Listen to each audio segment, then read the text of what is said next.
सुप्रभात बच्चों, कक्षा 10वीं। आज मैं आपको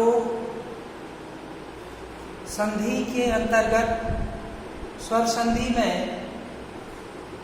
यण संधि और गुण और वृद्धि संधि बताऊंगा। इससे पूर्व दीर्घ संधि आपको बताई गई है। आज आपको यण, गुण और वृद्धि संधि के विषय में बताया जाएगा। ठीक है, इसलिए ध्यान से सुनिए। यण संधि, यण संधि का सूत्र होता है इको यणचि। सूत्र क्या हुआ? इको यणचि। अभी इको जो है, इको माने एक प्रत्याहार का, यदि कहता है एक प्रत्याहार के बाद कोई असमान स्वर आता है तो उसका यण हो जाता है, यण प्रत्याहार। ठीक है, यदि एक प्रत्याहार के बाद कोई असमान स्वर आता है तो उसका यण प्रत्याहार हो जाता है। ठीक है, तो एक प्रत्याहार में वर्ण आते हैं ई, ओ, री, री, और यण प्रत्याहार में आते हैं आपके य, ये आपके यण प्रत्याहार है।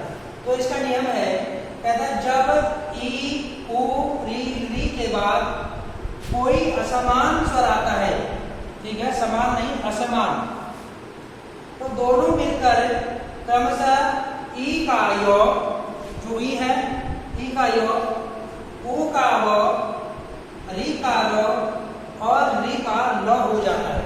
उदाहरण से देखेंगे, जैसे यदि धन अपि। ठीक है, जब कहता है यदि ई के बाद कोई असमान स्वर आता है तो क्या हो जाता है? य। जैसे यदि, जो यदि है इसमें जो द है, द में काय की मात्रा ई, तो अर्थात अंतिम स्वर क्या हुआ? इसका ई हुआ। ठीक है, ई के बाद असमान स्वर क्या आया है? अ। यदि ई के बाद ई आता तो समान स्वर होता तो फिर वो आपकी दीर्घ संधि हो जाती। ठीक है, तो यहाँ ई के बाद असमान स्वर आया है अ, तो इसलिए यहाँ पर होगी आपकी, ठीक है, यण संधि। यदि धन अपि यद्यपि। ठीक है, यदि धन अपि हो गया यद्यपि। अब कुछ लोग ये भी सोचेंगे कि यहाँ तो दो हा, जब इसमें से स्वर हम हटा देंगे इस व्यंजन में से ही, तो ये स्वर, ये व्यंजन आधा रह जाएगा। ठीक है, आधा जो हमने यहाँ लिख दिया, और ये ई और ओ का क्या हो गया? ई हो गया। तो इसलिए बना यदि धन अपि यद्यपि। उसके बाद है सु धन आगतम। यदि उ के बाद कहता है कोई असमान स्वर आता है, यहाँ उ है, सु की सौ की अंतिम ध्वनि क्या है? उ है। उ के बाद क्या है? असमान स्वर आ। तो यदि उ के बाद असमान स्वर आता है, उ का क्या हो जाता है? व। सु धन आगतम, तो क्या हो गया? स्वागतम। इसी प्रकार तीसरा पितृ धन आज्ञा। यदि री के बाद असमान स्वर आता है, री का र हो जाता है, तो इसलिए पितृ धन आज्ञा, पित्राज्ञा। अगला है यदि री के बाद असमान स्वर आता है, तो री के बाद असमान स्वर आता है तो क्या हो जाता है? ल। री धन आकृति लाकृति। तो इस प्रकार आपकी यण संधि हो गई। अगली संधि है गुण संधि। ठीक है, गुण संधि का सूत्र होता है आदि गुण। गुण संधि का सूत्र क्या हुआ? आदि गुण।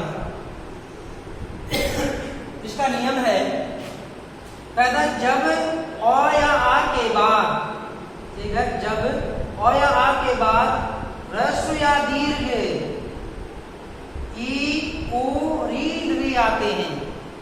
ठीक है, कहता है जब अ या आ के बाद ह्रस्व या दीर्घ, ठीक है, ह्रस्व में होता है छोटा, दीर्घ में बड़ा। ह्रस्व या दीर्घ ई, उ, री आते हैं तो दोनों मिलकर क्रमशः ए, ओ, और अल हो जाती हैं। ठीक है, उनके साथ में क्रमशः क्या हो जाएगा? ए, ओ, अल। ठीक है, यह कहता है जब अ या आ के बाद ही आता है, ठीक है, जब अ या आ के बाद ही आता है तो ए हो जाता है। ठीक है, जब अ या आ के बाद ही आएगा तो क्या होगा? ए। जैसे रमा धन ईशः, रमा।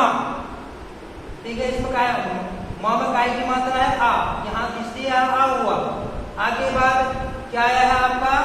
ई आया है। कहता है जब अ या आ के बाद ई आता है, ह्रस्व या दीर्घ का, मैंने ह्रस्व लिखा, इसमें दीर्घ भी हो सकता है। ठीक है, कहता है जब अ या आ के बाद ह्रस्व या दीर्घ, यहाँ पर ह्रस्व नहीं है, रमा आ है, आ की मात्रा है, आ के बाद क्या है ई, ठीक है। जब क्या कहते हैं अ या आ के बाद ई आता है तो ई दोनों को मिलकर क्या हो जाता है ए, तो रमा धन ईसह रवीसह, ठीक है।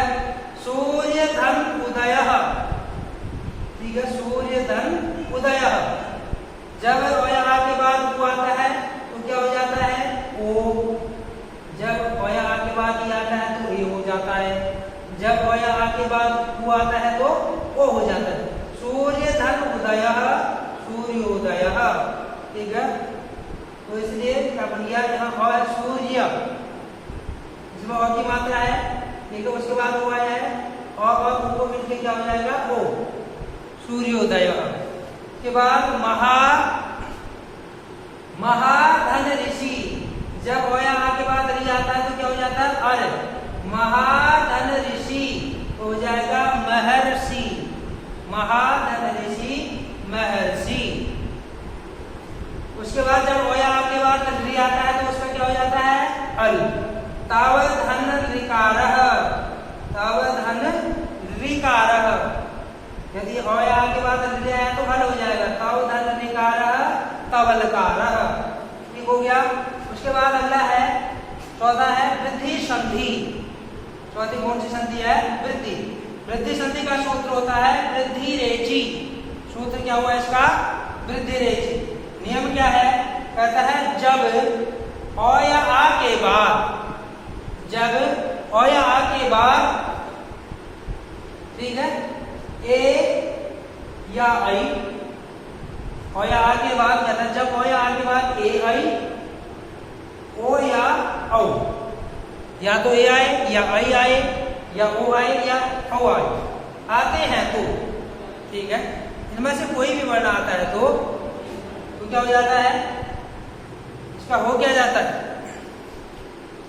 तो दोनों मिलकर क्रमशः ए, ये जो ए है, ए का तो आई हो जाएगा और ओ का औ हो जाएगा, ठीक है, ए का हो जाएगा औ। जैसे उदाहरण से देखिए, सदा धन एव, सदा धन एव, सदा जब अ या आ के बाद ये आता है तो क्या हो जाता है आई, सदा धन एव, सदा यहाँ आ की मात्रा है, आया है, आ के बाद क्या है ए, सदा धन एव, तो ये आता है तो ए का आई हो जाता है, तो हो गया सदा धन एव सदैव। उसके बाद जल धन ओगः, कहता है जब अ या आ के बाद वो आता है ओ का क्या हो जाता है औ, जल धन ओगः जलोघः, ठीक है। इससे आगे आपको